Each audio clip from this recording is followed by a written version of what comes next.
தமிழக எரிசக்தி துறை செயலாளர் பீலா வெங்கடேசன் உடல் நலக்குறைவு காரணமாக நேற்று உயிரிழந்தார். இவருக்கு ஊர் தூத்துக்குடி மாவட்டம் நாசரேத் அருகே உள்ள வாழையடி. இன்று பீலா அவர்களின் உடல் நல்லடக்கம் செய்யப்பட உள்ளது.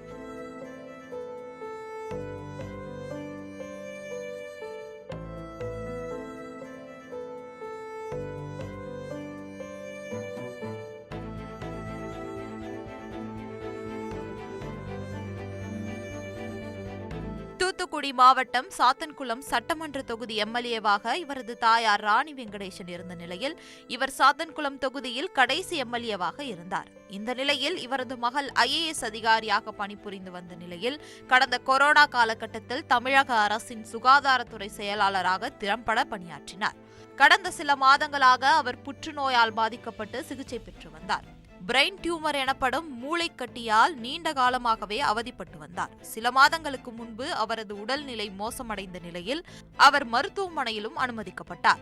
தேனாம்பேட்டை புற்றுநோய் மருத்துவமனையில் அவருக்கு சிகிச்சை தரப்பட்டது. சிகிச்சை பலனின்றி நேற்று உயிரிழந்தார்.